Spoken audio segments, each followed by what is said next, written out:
Assalamualaikum warahmatullahi wabarakatuh.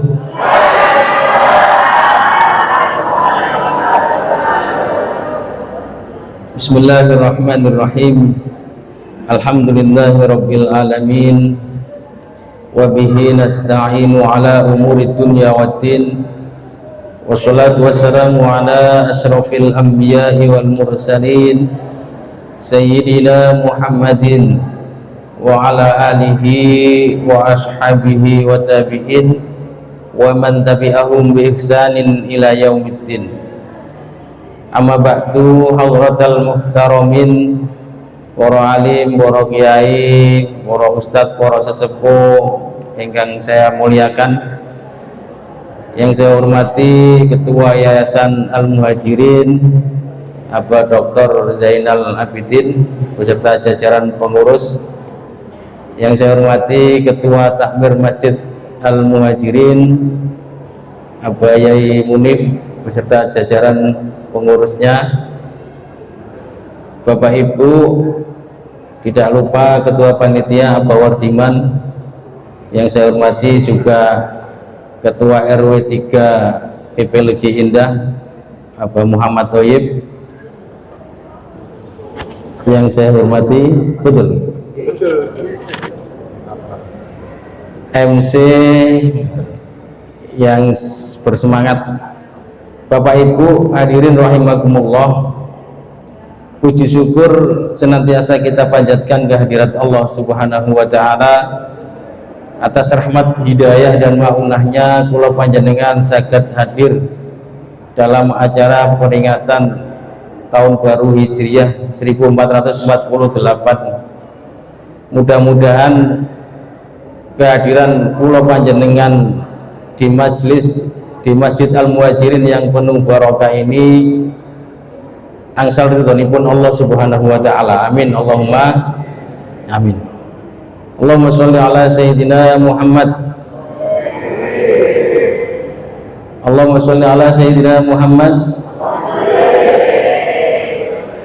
Allahumma sholli ala sayyidina Muhammad. Kenapa saya ulangi Bapak Ibu? Karena ada hadis Rasulullah, al-bakhilu man idza dzukirtu lam yusolli alayya. Al-bakhilu itu artinya orang yang paling pelit atau medit, bukan kata al-bakhilu tetapi al-bakhilu. Kalau al-bakhilu itu orang yang pelit biasa, tapi kalau al-bakhilu itu orang yang sangat medit, kira-kira baik pelit, itu al-bakhilu. Itu ketika disebut namaku, kata Rasulullah, ia tidak bersolawat kepadaku. Jadi kula maca solawat niki sunnah, tapi jenengan jawab sholawat itu wajib lah. Allahumma sholli ala Muhammad. Sholawat dan salam selalu tercurah kepada junjungan kita Nabi besar Muhammad Sallallahu Alaihi Wasallam, yang selalu kita cintai, kita teladani, dan kita harapkan syafaatnya di dunia sampai di akhirat nanti. Hadirin Bapak Ibu jamaah rahimakumullah, peringatan Tahun Baru Hijriah ini bertepatan dengan 1 Muharram. Artinya memang dipaskan dengan bulan Muharram. Kenapa ditempatkan dengan bulan Muharram? Kalau berdasarkan pendapat banyak ulama, karena banyak keistimewaan yang dimiliki oleh bulan Muharram. Di dalam ajaran agama kita, Bapak Ibu, setidaknya berdasarkan keterangan Al-Quran dan Al-Hadis, ada 4 bulan yang dimuliakan oleh Allah. Salah satunya adalah Muharram. Surat At-Taubah ayat, kalau tidak salah, 31, jenengan baca. Inna iddatash syuhuri indallahi 12 syahran fi kitabillahi yawma khalaqas samawati wal arda minha arba'atun hurum. Al-ayat. Sesungguhnya hitungan bulan di sisi Allah dalam 1 tahun itu ada 12 bulan, di mana Allah menciptakan langit dan bumi. Dan dari 12 bulan itu 4 diantaranya termasuk dalam kategori bulan hurum, bulan yang dihormati, bulan yang dimuliakan. Apa saja 4 itu? Ada yang tahu Bapak Ibu? Yang bisa jawab boleh pulang duluan. 4 bulan yang diharamkan, yang dimaksud dari ayat tadi, 3 beriringan, 1 agak terpisah. Yang beriringan itu Dzulqa'dah, Dzulhijjah, Muharram. Yang agak terpisah itu bainal Jumada wa Sya'ban. Jadi bulan di antara Jumadil Akhir dan Sya'ban. Bulan apa itu, Bu? Bulan Rajab. Muharram itu termasuk salah satu bulan yang dimuliakan. Maka wajar kalau kemudian dijadikan bulan yang menjadi awal tahun baru Hijriah. Apa saja keistimewaan yang ada di dalam bulan Muharram? Bapak Ibu, kalau kita baca banyak riwayat, hampir setiap nabi dan rasul itu pernah mengalami kejadian istimewa di bulan Muharram. Kita tampilkan beberapa contoh. Misalnya taubatnya Nabi Adam setelah berbuat kesalahan, diusir dari surga, lalu taubat, itu diterima oleh Allah di bulan Muharram. Nabi Adam itu, para jamaah, bapak moyang kita, manusia pertama yang diciptakan oleh Allah dari tanah, lalu disuruh menghuni surga. Kita ini jelek-jelek begini keturunan Nabi loh Bapak Ibu. Kita ini keturunan Nabi Adam. Jadi jangan main-main, kita ini keturunan Nabi. Nabi Adam itu ketika disuruh menghuni surga, merasa kesepian, diciptakan pasangan. Siapa pasangan Nabi Adam, Bapak Ibu? Siti Hawa. Kata Allah, Adam, kamu beserta istrimu boleh menikmati fasilitas apapun yang ada di surga. Satu yang tidak boleh, makan buah khuldi. Iblis, kalau ada orang ingin mematuhi perintah Allah, itu bingung, gelisah, dan berusaha untuk menggagalkannya. Nabi Adam dirayu agar melanggar pesan Allah, agar makan buah khuldi. Dirayu, Adam, Allah itu tidak ingin kamu kekal di surga. Loh kok bisa? Iya, buktinya nggak boleh makan buah khuldi. Khuldi itu dari kata khuldun yang artinya kekal. Karena Allah nggak ingin kamu kekal di surga, maka kamu nggak boleh makan buah khuldi. Andaikan kamu makan buah khuldi, kamu akan kekal di surga. Nabi Adam sebenarnya tidak terpengaruh. Tapi iblis kemudian mencoba membujuk istrinya, Siti Hawa. Nah, Siti Hawa terpengaruh dengan bujukan iblis dan akhirnya merayu Nabi Adam. Akhirnya Nabi Adam pun terkena bujukan rayu iblis melalui istrinya. Ini sebenarnya menggambarkan para bapak bahwa ibu itu meskipun lembut seperti yang jenengan saksikan, tapi punya daya dorong yang luar biasa. Hati-hati Pak jenengan Pak menghadapi ibu-ibu itu. Jenengan menjadi pemimpin di kantor, main tunjuk anak buah untuk mengerjakan apapun, pulang ke rumah disentak istri, bisa goblok mendadak loh Pak. Gitu. Nabi Adam yang begitu perkasa dibujuk iblis nggak mampu, dirayu lewat istrinya, kelepek-kelepek, akhirnya makan buah ulti. Allahumma sholli ala Muhammad. Bapak Ibu, ketika Nabi Adam melanggar pesan Allah, Allah marah. Adam, kamu dari tidak ada saya ciptakan sehingga menjadi ada. Saya suruh menempati surga. Kamu boleh makan ini, makan itu, apapun boleh kamu nikmati. Satu yang tidak boleh makan buah khuldi, ternyata kamu melanggar larangan saya. Keluar kamu dari surga. Diusir Nabi Adam dari surga. Ini kalau kita kaji Bapak Ibu, Nabi Adam itu sudah menghuni surga. Dosanya satu, makan buah khuldi, diusir dari surga. Lagu lo panjenengan ini ingin masuk surga, dosanya banyak, kira-kira pantas nggak mboten? Kalau dibanding Nabi Adam tentu tidak pantas. Nabi Adam itu sudah bertempat tinggal di surga, dosanya cuma satu. Iblis itu juga dulu pernah menghuni surga, dosanya satu, sombong, nggak mau sujud kepada Nabi Adam.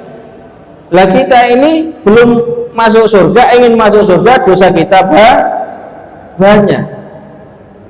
Kalau dilihat dari sisi ini para jamaah tentu tidak pantas.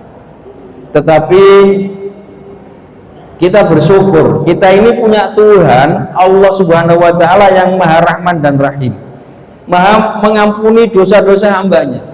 Jadi meskipun banyak kesalahan kita, kata Allah, wahai hambaku, meski banyak kesalahanmu, pintu maafku lebih banyak. Meski besar dosamu, ampunanku lebih besar. Kau sujud di hadapanku, aku bangga melihat. Kau berjalan menujuku, aku berlari menyambut. Kau menangis di hadapanku, aku tersenyum melihat. Ini Tuhan kita. Maka meskipun kita ini banyak salah dan dosa, kita tetap boleh optimis untuk masuk surganya Allah selama kita ini selalu berproses untuk minta ampun dan selalu berproses untuk berusaha mendekatkan diri kepada Allah Subhanahu wa Ta'ala. Allahumma sholli ala Muhammad. Apalagi ada hadis Rasulullah yang membanggakan Bapak Ibu. Man qala la ilaha illallah thumma mata dakhalal jannah. Barang siapa yang pernah mengucapkan la ilaha illallah, tidak ada Tuhan selain Allah, kemudian meninggal, dijamin masuk surga. Kalau panjenengan yakin insya Allah sudah pernah mengucapkan la ilaha illallah, jadi kita ini insya Allah pasti masuk surga. Cuma masuk surganya kapan itu yang lihat amal ibadah kita. Kalau kata Pak Zainal tadi, selama kita ini beriman dan beramal soleh, insya Allah kita masuk surganya itu langsung, nggak perlu mampir ke neraka. Tapi kalau kita jarang beramal soleh, ya bisa saja amal buruk kita lebih berat, dan sebelum masuk surga kita kejegur dulu di neraka. Naudzubillah min. Nah, kalau bisa kita langsung masuk surga. Amin Allahumma amin. Bapak Ibu, saudara-saudara yang saya hormati, peristiwa yang lain yang dialami oleh Nabi dan Rasul, yang itu juga terjadi di bulan Muharram, itu adalah peristiwa yang dialami Nabi Nuh. Nah, Nabi Adam tadi, sebelum cerita Nabi Nuh, Nabi Adam tadi ketika diusir dari surga tobat dalam keadaan sujud beristighfar. Apa istighfar Nabi Adam? Rabbana zalamna anfusana wa illam taghfir lana wa tarhamna lanakunanna minal khasirin. Dengan apa Bu doa itu Bu? Apa nggih? Monggo kita baca bersama-sama. Rabbana ya Rabbana Rabbana zalamna anfusana wa illam taghfir lana wa tarhamna lanakunanna minal khasirin. Itu dibaca oleh Nabi Adam dalam sebuah riwayat selama 40 tahun Bapak Ibu, baru diterima tobatnya oleh Allah, dan itu terjadi di bulan Muharram. Rabbana zalamna anfusana, ya Tuhan kami sungguh kami zalim terhadap diri kami, wa illam taghfir lana wa tarhamna, dan jika panjenengan tidak mengampuni kami dan memberikan rahmatnya kepada kami, lanakunanna minal khasirin, sungguh kami ini termasuk orang-orang yang merugi. Dibaca selama 40 tahun Bu, dalam kondisi sujud, baru diterima tobatnya oleh Allah Subhanahu wa taala, dan itu terjadi di bulan Muharram. Peristiwa banjir bandang yang dialami oleh Nabi Nuh dan kaumnya itu juga terjadi di bulan Muharram. Nabi Nuh itu Bapak Ibu Nabi yang termasuk dalam kategori ulul azmi minar rusul, Nabi dan Rasul yang punya kesabaran yang amat sangat luar biasa. Ada 5 itu sering disebut dengan singkatan Nimim. Siapa saja Nimim itu? Nimim itu Nuh, Ibrahim, Musa, Isa, Muhammad. Ini Nabi dan Rasul yang memiliki kesabaran yang lebih dibanding Nabi dan Rasul yang lain, dan 5 Nabi dan Rasul itu disebut dengan julukan ulul azmi minar rusul. Nabi Nuh itu usianya 950 tahun, 800 tahun beliau berdakwah, pengikutnya hanya 80 orang. Jadi kalau dibuat rata-rata 10 tahun hanya dapat 1 pengikut. Mubalek mana sekarang yang kuat Pak? 10 tahun hanya dapat 1 pengikut. Pedagang mana yang kuat lanjut berdagang kalau 10 tahun hanya dapat pelanggan 1? Tapi Nabi Nuh tetap sabar dalam mendakwakan agama Allah. Meski begitu, yang namanya manusia itu kesabarannya terbatas. Setiap Nabi Nuh berdakwah selalu dihina oleh kaum yang tidak mau beriman. Di dalam Al-Quran itu dijelaskan munajat Nabi Nuh kepada Allah karena sudah kesel. Inni da'autu qaumi laylan wa nahara wa inni kullama da'autuhum litaghfira lahum ja'alu asabi'ahum fi adhanihim.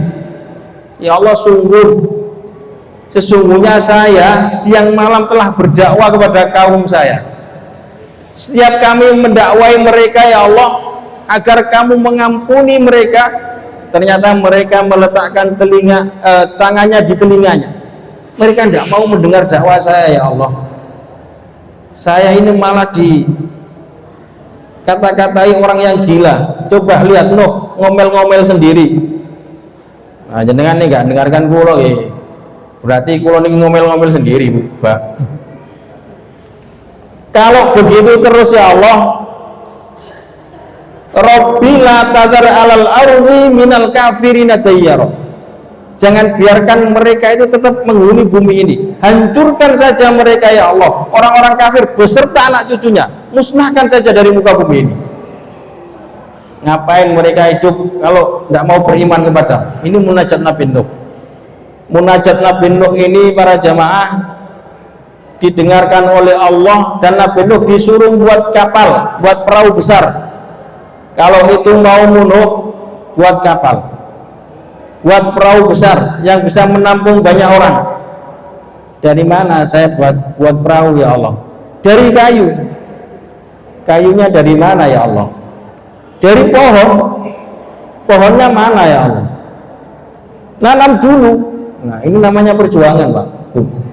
Jadi perjuangan itu tidak semudah membalik telapak tangan, butuh proses yang panjang. Tadi Abah Zainal cerita mau mendirikan Madin, mau nebus lantai gedung 3 lantai ya. Insya Allah akan tercapai, mudah-mudahan segera terwujud, amin Allahumma amin. Karena Madin itu penting Bu, Pak. Jenengan misalnya ingin anak panjenengan berprofesi tertentu, itu bagus, tapi yang lebih bagus lagi pondasi agamanya sudah dikuati sejak dini. Jadi profesi apapun nanti yang ditekuni oleh putra putri kita, kalau pondasi agamanya sudah bagus, insya Allah aman anak-anak kita itu, tidak sampai tergelincir pada jalan yang salah. Allahumma sholli ala Muhammad. Hadirin, lalu Nabi Nuh buat perahu besar. Kaumnya yang sudah beriman diajak untuk menanam pohon. Ketika pohon sudah besar, ditebang pohon itu, kayunya dibuat perahu besar. Ketika proses pembuatan perahu para jamaah semakin dihina oleh kaumnya yang tidak mau beriman. Lihat Nuh semakin gila, Nuh tambah gendeng. Masa di musim kemarau di tengah kampung buat kapal, buat perahu, mau berlayar kemana? Tapi Nabi Nuh cuek saja. Karena ini perintah Allah, maka harus dilaksanakan. Pasti ada rahasia besar dari perintah Allah ini.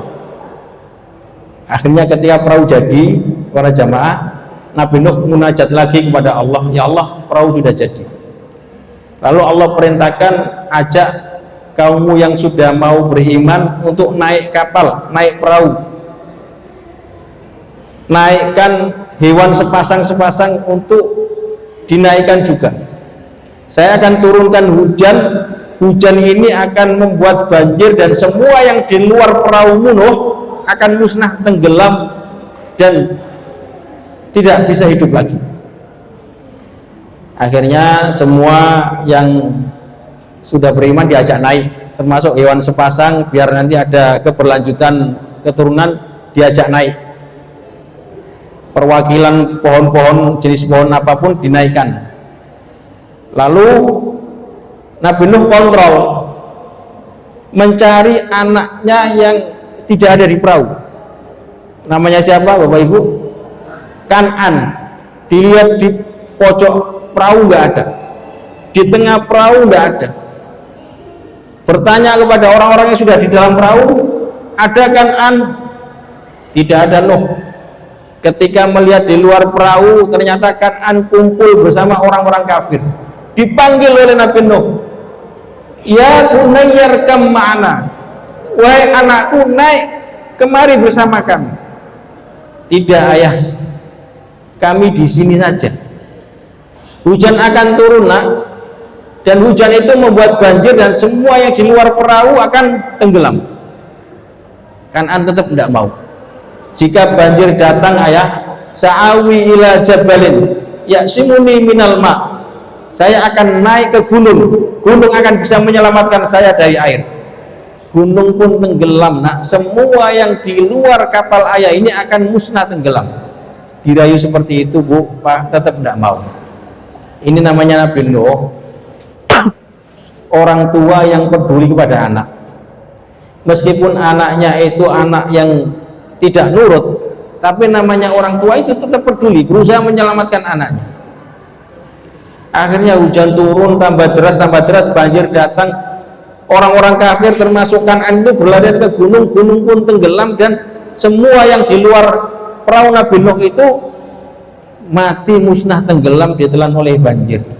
Dalam kesedihan Nabi Nuh munajat lagi kepada Allah, ya Allah, jika memang orang-orang kafir yang tenggelam itu memang keinginan saya, tapi Kan'an itu kan anak saya, kok dibiarkan ikut tenggelam bersama orang-orang kafir? Ditegur oleh Allah, Nuh, anggap Kan'an bukan anakmu, innahu amalun ghairu sholih, amalnya tidak baik, lupakan dia. Akhirnya Nabi Nuh kemudian melupakan anaknya. Mohon izin minum, Bu, Pak.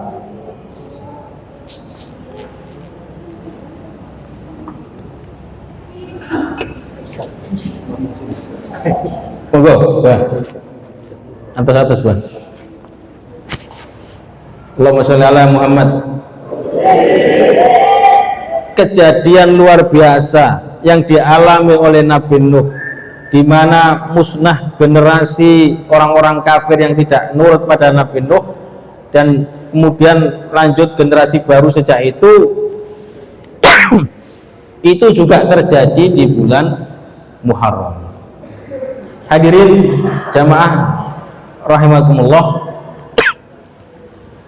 kejadian lain yang dialami oleh Nabi dan Rasul yang terjadi di bulan Muharram itu juga diselamatkannya Nabi Ibrahim dari kobaran api yang menyala-nyala. Nabi Ibrahim itu termasuk nabi yang juga ulul azmi minar rusul. Beliau saat dilahirkan itu negaranya ada dalam kekuasaan Raja Namrud, raja yang sangat zalim, yang sewenang-wenang dan tidak beriman kepada Allah Subhanahu wa ta'ala. Suatu saat Nabi Ibrahim datang ke tempat berhala yang biasa disembah oleh orang-orang kafir atau Namrud beserta prajuritnya. Semua dihancurkan, lalu ditinggalkan satu, yakni yang paling besar.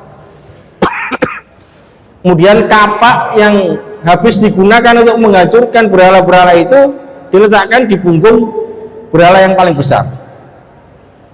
Ketika Namrud dan prajuritnya habis berburu mau ibadah di kuilnya itu, kaget.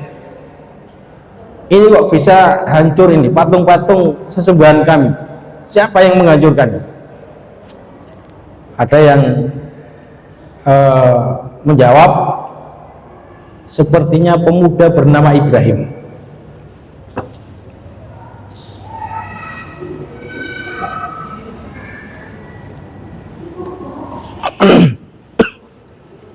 Kalau begitu panggil Ibrahim ke sini.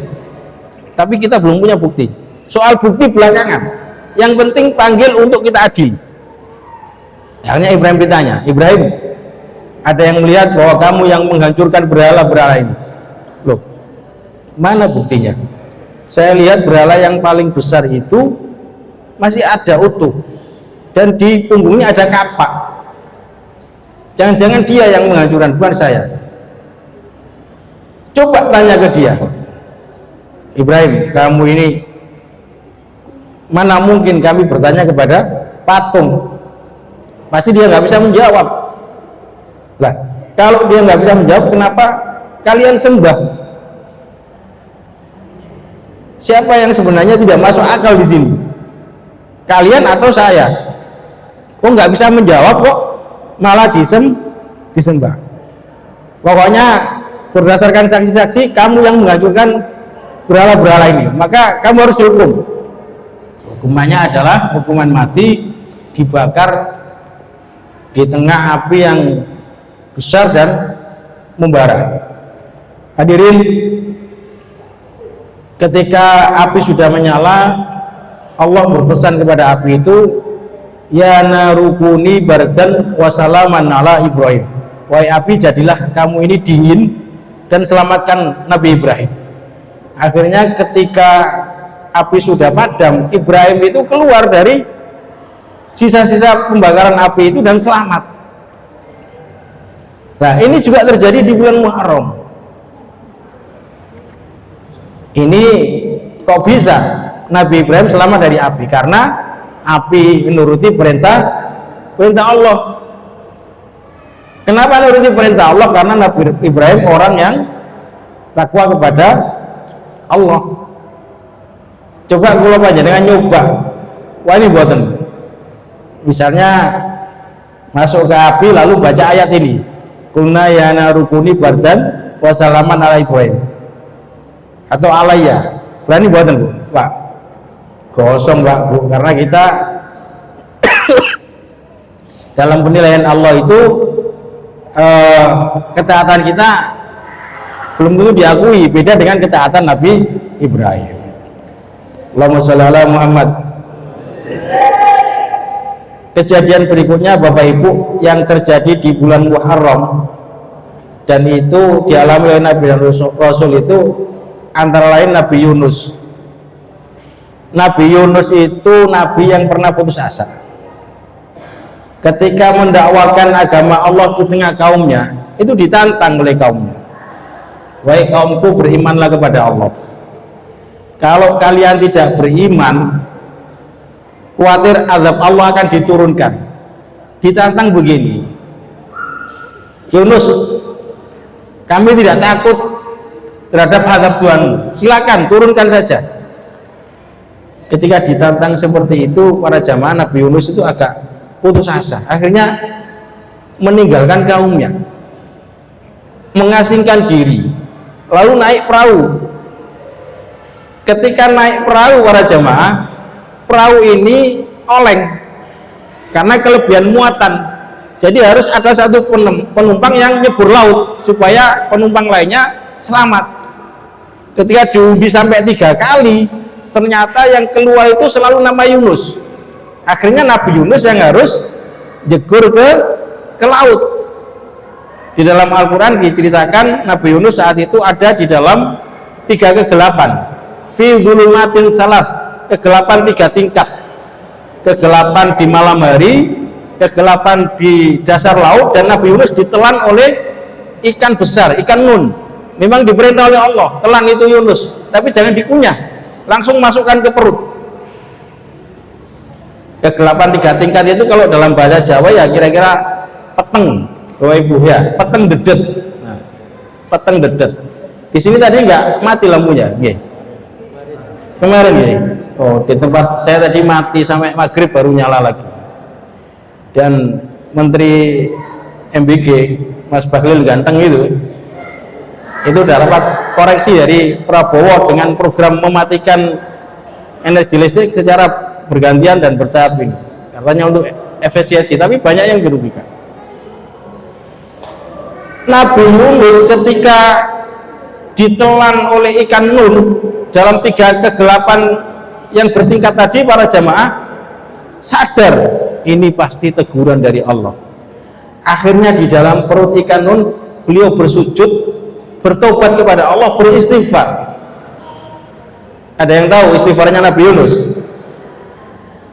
Yang tahu boleh pulang. Apa Bu? Ya betul, la ilaha illa anta subhanaka inni kuntu minal zalimin. Ini dibaca berkali-kali oleh Nabi Yunus. Tidak ada Tuhan selain Engkau ya Allah, sesungguhnya saya termasuk orang yang zalim. Dalam sebuah riwayat dibaca selama 40 hari dalam perut ikan nun, dan kemudian perut ikan nun menjadi mual. Ketika mual di dasar laut nggak ada apotik Bu, jadi nggak ada beli obat, akhirnya dimuntahkanlah tubuh Nabi Yunus ke tepi pantai, dan selamat Nabi Yunus gara-gara istighfar dalam bentuk tadi. Nah, bacaan istighfar tadi, la ilaha illa anta subhanaka inni kuntu minadz zalimin, ini kemudian banyak menjadi ijazah dari para kiai kepada santrinya.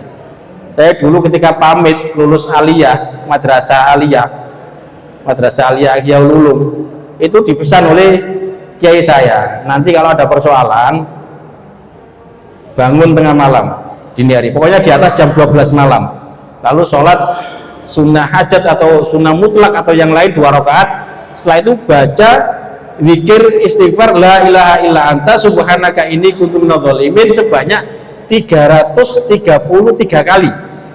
Jangan kurang, jangan lebih. Ini angka sakral 333 kali.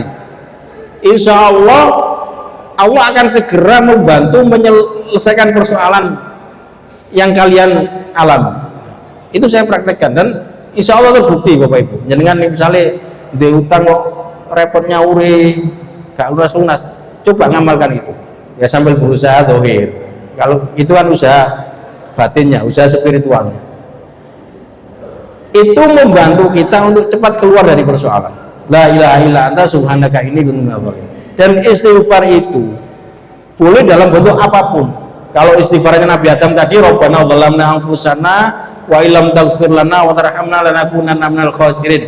Istighfarnya Nabi Yunus, la ilaha illa anta subhanaka inni kuntu minadz dzalimin. Kita juga punya istighfar yang sering diajarkan Rasulullah. Minimal astaghfirullahal azim. Baca aja berkali-kali. Jangan seperti teman saya disuruh banyak istighfar, yang dibaca apa? Istighfar. Oh, istighfar. Ya astagfirullahaladzim minimal.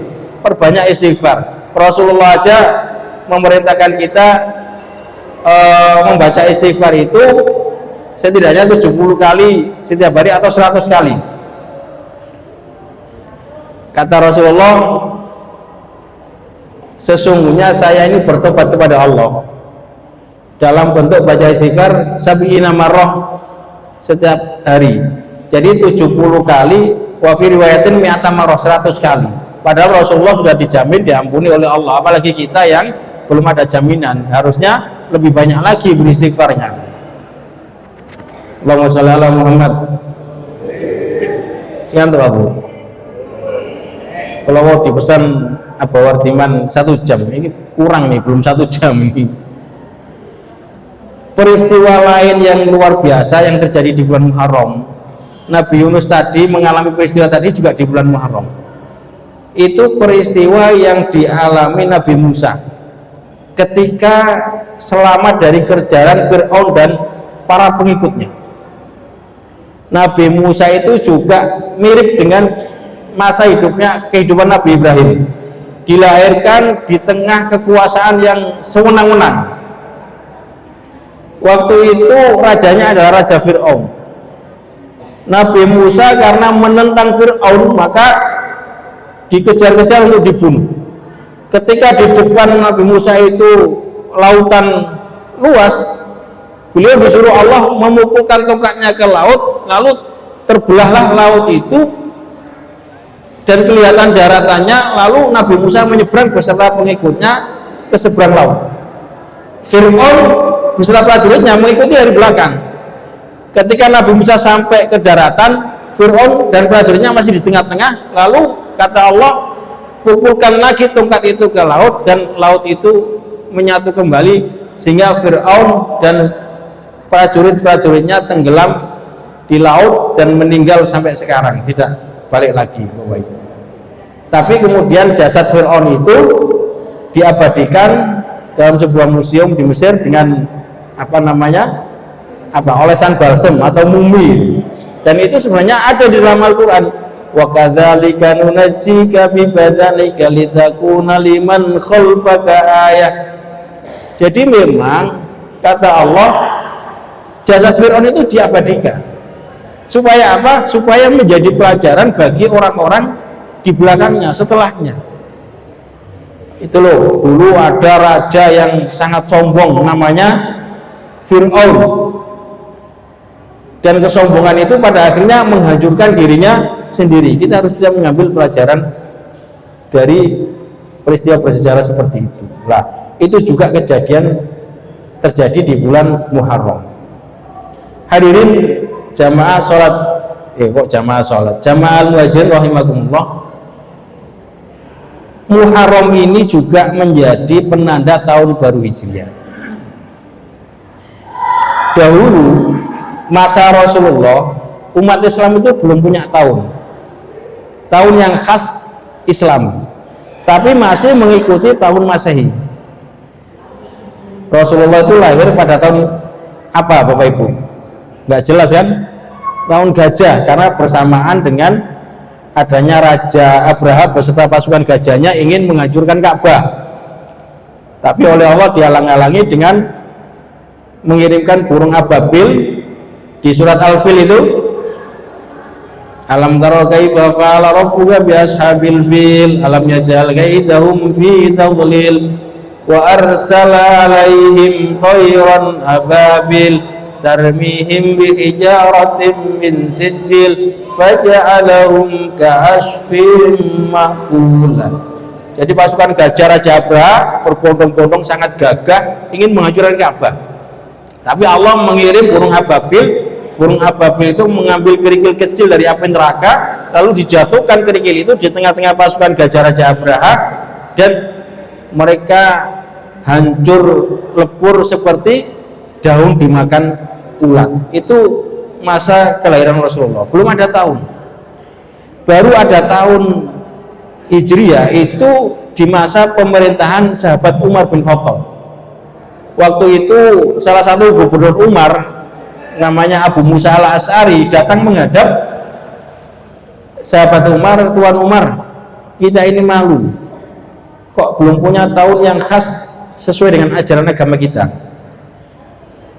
Lalu usul kamu gimana? Ya kita putuskan, kita harus buat tahun. Lalu tahun itu dimulai dari mana? Lalu bermusyawarah para sahabat, gimana kalau dimulai sejak masa lahirnya Rasulullah? Dipikir kalau sejak masa lahirnya Rasulullah masih banyak orang yang kafir, yang belum beriman, kayaknya enggak pas. Kalau begitu dimulai saja sejak masa wafat Rasulullah. Kalau sejak masa wafat Rasulullah itu menjadi tahun kesedihan, tidak cocok. Tahun baru itu harusnya isinya senang-senang, bahagia, kok malah sedih. Akhirnya diputuskan kita awali saja sejak masa hijrahnya Rasulullah dari Makkah ke Madinah, dari Makkah ke Yathrib. Semuanya setuju. Kenapa? Karena sejak masa hijrahnya Rasulullah itu orang sudah bisa membedakan mana yang hak, mana yang batil, mana yang baik, mana yang jelek, itu orang sudah bisa membedakan. Maka tahun baru Hijriah karena dimulai sejak awal hijrahnya Rasulullah disebutlah menjadi tahun Hijriah. Hadirin, banyak pelajaran yang bisa kita ambil hikmah dari peristiwa hijrahnya Rasulullah. Antara lain, orang itu kalau jadi pemimpin harus mengutamakan kepentingan orang-orang yang dipimpinnya. Pernah satu ketika Rasulullah itu diprotes oleh salah satu sahabat. Waktu itu belum terjadi peristiwa hijrah. Ada sahabat yang bertanya, ya Rasulullah, kondisi kita di Makkah itu sudah terpepet. Kita selalu mendapat teror, intimidasi, ancaman, dan macam-macam yang membuat kita tidak tenang. Kenapa kita tidak hijrah saja? Tapi waktu itu instruksi hijrah dari Allah belum ada. Lalu Rasulullah menjawab, tenang, nunggu petunjuk atau wahyu dari Allah. Dan memang apa yang diucapkan, dilakukan Rasulullah itu selalu berdasarkan wahyu dari Allah. Wa ma yantiqu anil hawa in huwa illa wahyu yuha. Rasulullah itu tidak pernah mengucapkan berdasarkan hawa nafsunya, keinginannya sendiri, tetapi semuanya didasarkan pada wahyu Allah. Kemudian beberapa saat berikutnya wahyu Allah turun, diperintahlah Rasulullah untuk hijrah. Kemudian beliau mengumpulkan para sahabat, wahai sahabat-sahabatku, perintah hijrah sudah turun, silahkan kalian berangkat lebih dulu, saya belakangan. Ada sahabat yang protes saat itu, ya Rasulullah, kenapa kita harus berangkat duluan? Kenapa kita tidak berangkat bersama-sama saja, biar enak? Apa jawab Rasulullah? Wahai sahabatku, yang dicari-cari oleh orang-orang kafir Mekah untuk dibunuh itu adalah saya. Jika kalian berangkat bersama-sama saya, resiko bahaya yang kalian hadapi itu lebih besar. Tapi jika kalian berangkat duluan, saya masih tinggal di kota Makkah, maka kalian akan berangkat dengan tenang, aman, dan tidak akan dikejar-kejar, karena orang yang dicari masih ada di kota Makkah. Ini apa maknanya? Rasulullah itu sosok pemimpin yang lebih mengutamakan keselamatan orang-orang yang dipimpinnya daripada keselamatan beliau sendiri. Maka pantas kalau kemudian semua umat Rasulullah itu sangat kagum dan sangat cinta kepada Rasulullah, termasuk kalau panjenengan harus cinta kepada Rasulullah, betul ya? Jangan sampai tidak cinta, apalagi Rasulullah itu sangat cinta kepada kita. Hadirin, sejak peristiwa hijrah ini Islam itu berkembang dengan pesat. Kita kalau baca sejarah, hampir mayoritas sejarawan itu mengakui keberhasilan dakwah Rasulullah, dan itu dimulai sejak masa hijrahnya beliau. Rasulullah itu dapat wahyu usia 40 tahun. Beliau wafat usia 63 tahun. Berarti hanya dalam kurun waktu 23 tahun beliau berdakwah. Tapi dalam hitungan itu para jamaah, hampir 2/3 tanah jazirah Arab itu sudah mengenal Islam, dan sebagian besar masyarakatnya memeluk Islam. Maka semua sejarawan mengakui dakwah yang paling berhasil yang pernah ada di dunia ini adalah dakwah yang dilakukan oleh Muhammad Rasulullah Sallallahu Alaihi Wasallam. Allahumma sholli ala Muhammad. Dan itu terjadi sejak masa hijrahnya. Maka betul kalau misalnya tahun baru hijriah itu ya startnya ya sejak hijrahnya Rasulullah itu. Nah, meskipun kalau kita kaji, tentu faktor yang menopang keberhasilan dakwah Rasulullah itu ya karena kepribadian Rasulullah dalam mendakwakan agama Allah. Misalnya Rasulullah itu modal dakwahnya, beliau selalu menekankan kesabaran. Beliau nggak pernah dakwah dengan marah-marah sambil misalnya mengangkat pedang lalu berteriak-teriak, ayo masuk Islam, kalau tidak masuk Islam saya usir dari Arab. Tidak pernah begitu. Beliau itu dakwanya merangkul bukan memukul, mengajak bukan mengejek, dakwah dengan argumen bukan dengan sentimen. Lalu kesabaran beliau dalam berdakwah itu sungguh sangat luar biasa. Kesabaran Rasulullah itu Bapak Ibu, kalau kita baca riwayat-riwayat tentang kesabaran beliau sungguh mengagumkan. Rasa-rasanya kita itu sulit untuk menirunya, tapi kita tetap berusaha untuk sabar. Pernah misalnya di sore hari beliau jalan-jalan dengan istri tercinta Siti siapa Bu? Istri yang kira-kira jalan-jalan sore-sore dengan Rasulullah, Siti Khadijah atau Siti Aisyah? Siti Aisyah, okay. Karena Siti Khadijah sudah wafat. Beliau berjalan-jalan santai dengan istri tercinta Siti Aisyah, lalu berpapasan dengan orang kafir. Orang kafir ini menyapa Rasulullah, tapi dengan sapaan yang sungguh menyakitkan. Sapaannya bukan assalamualaikum ya Muhammad, keselamatan bagimu Muhammad, bukan, tapi assalamu alaika ya Muhammad. As-sammu itu dari kata samun yang artinya racun, racun bagimu Muhammad, atau kalau diterjemahkan bebas, mampus kamu Muhammad. Mendengar suaminya dibegitukan, Siti Aisyah itu spontan menjawab, wa alaikas sammu wa laknatullahi wa adzabu. Kamu yang mampus, dilaknat oleh Allah dan diazab oleh Allah. Itu perempuan Bu.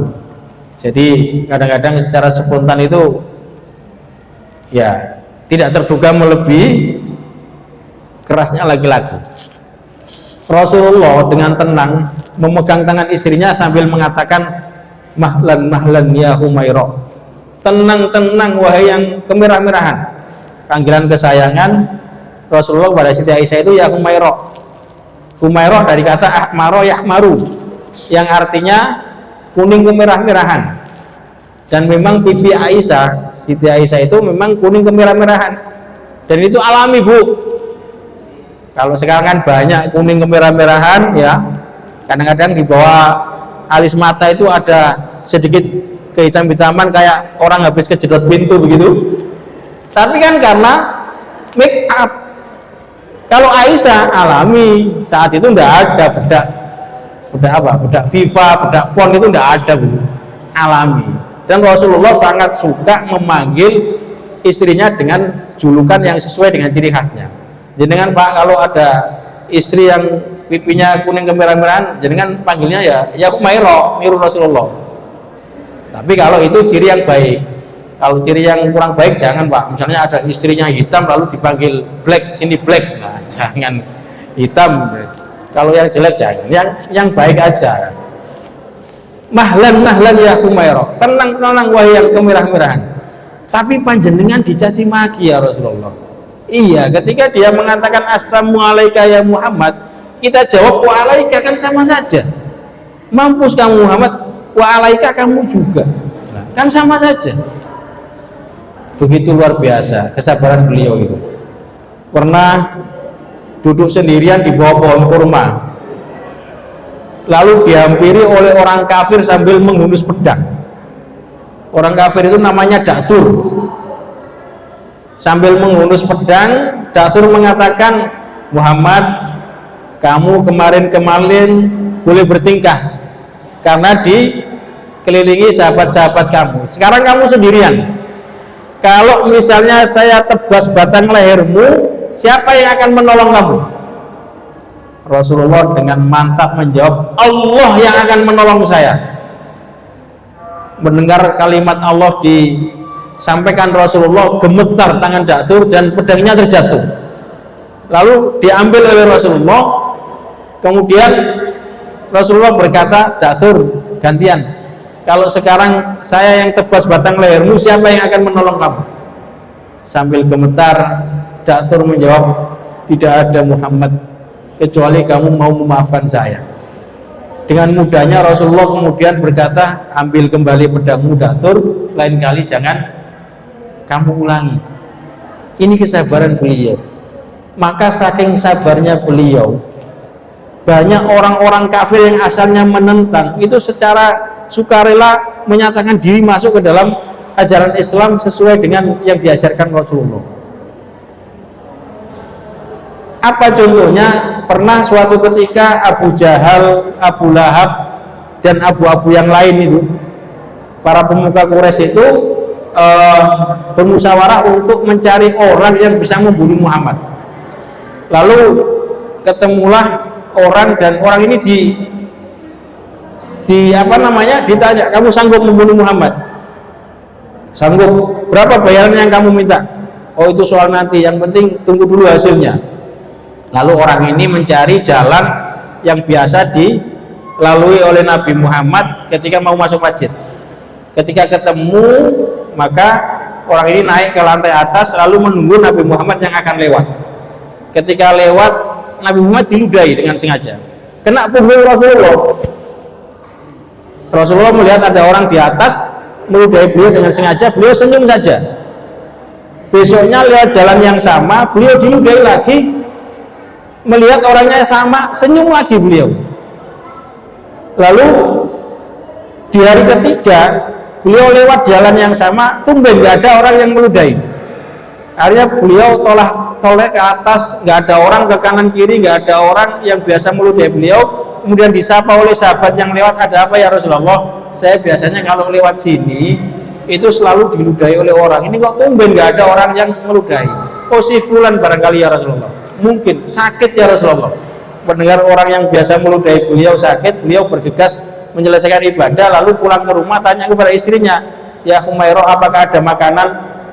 Ada ya Rasulullah. Tolong dibungkus untuk apa? Untuk menengok orang yang sedang sakit. Padahal orang yang sedang sakit ini berkali-kali meludahi beliau dengan sengaja. Coba misalnya jenengan yang 2 kali diludahi, lalu mendengar orang yang meludahi jenengan sakit, kira-kira respon jenengan bagaimana? Paling batin jenengan syukur kapok kualat dah. Rasulullah tidak. Rasulullah kemudian setelah dibungkuskan makanan oleh istrinya, bergegas ke rumah orang yang sedang sakit, mengucapkan salam, assalamualaikum. Siapa? Karena belum muslim, jadi nggak bisa jawab salam. Assalamualaikum, masuk saja, pintu tidak dikunci. Rasulullah masuk, lalu bertemu dengan orang yang sedang berbaring yang berkali-kali meludahi beliau. Beliau berkata, saya langganan ente, saya orang yang berkali-kali ente ludahi.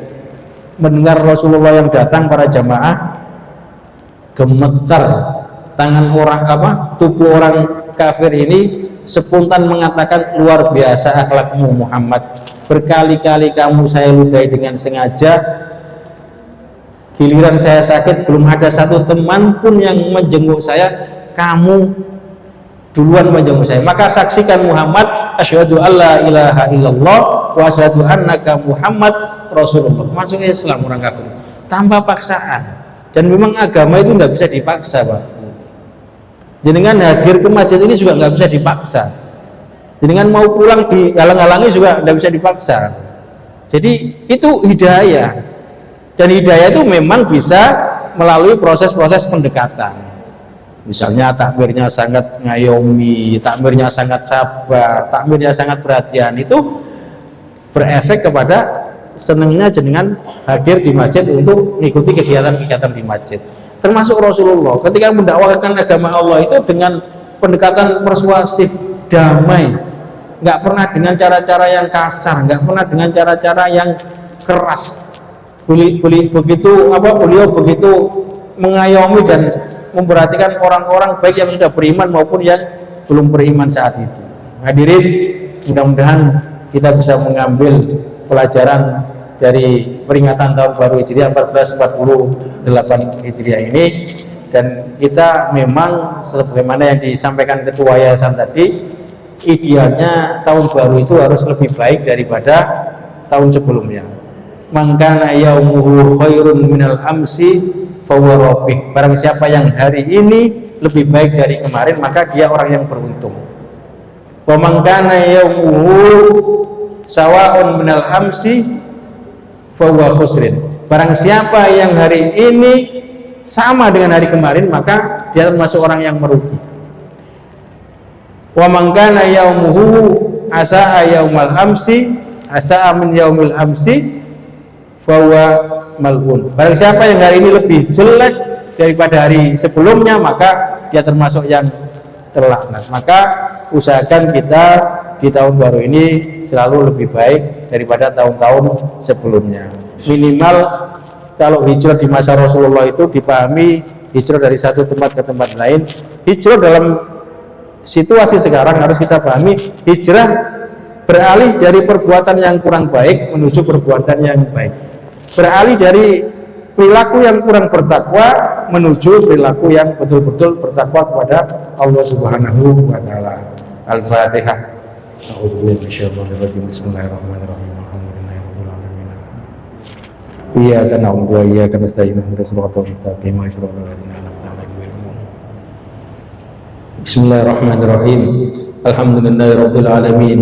Allahumma shalli wa sallim ala sayyidina Muhammad wa ala ali sayyidina Muhammad. Allahumma inna nas'aluka bi anna nashhadu annaka antal la ilaha illa antal ahadus samad alladzi lam yalid wa lam yulad wa lam yakul lahu kufuwan ahad. Allahumma taqabbal minna kulla a'malana hadza wa tammim taqsirana bi rahmatika ya arhamar rahimin. Allahumma la tada' lana fi majlisina hadza dhanban illa ghafarta wa la hamman illa farajta wa la daynan illa qadaita wa la maridan illa shafaita wa la usran illa yasarta ولا حزنا إلا خذفت ولا حاجة من حوائج الدنيا والآخرة إلا قضيتها ويسرتها برحمتك يا أرحم الراحمين. اللهم طول أعمارنا بطاعتك بصحة وعافية. اللهم يسر لنا أمورنا وحسن مقاصدنا واقض حوائجنا. ربنا ظلمنا أنفسنا وإن لم تغفر لنا وترحمنا لنكونن من الخاسرين. ربنا اغفر لنا ولوالدينا وارحمهم كما ربونا صغارا. ربنا هب لنا من الصالحين. ربنا هب لنا من أزواجنا وذرياتنا قرة أعين واجعلنا للمتقين إماما. ربنا آتنا من لدنك رحمة وهيئ لنا من أمرنا رشدا. ربنا آتنا في الدنيا حسنة وفي الآخرة حسنة وقنا عذاب النار وادخلنا الجنة مع الأبرار يا عزيز يا غفار يا رب العالمين. وصلى الله على سيدنا Muhammad walhamdulillahi rabbil alamin. Kurang lebihnya mohon maaf. Jika ada sumur di ladang, bolehlah menumpang mandi. Jika ada umur yang panjang, boleh mengundang kembali. Akhirul kalam, wallahul muwaffiq ila aqwamit thoriq. Wassalamualaikum warahmatullahi wabarakatuh.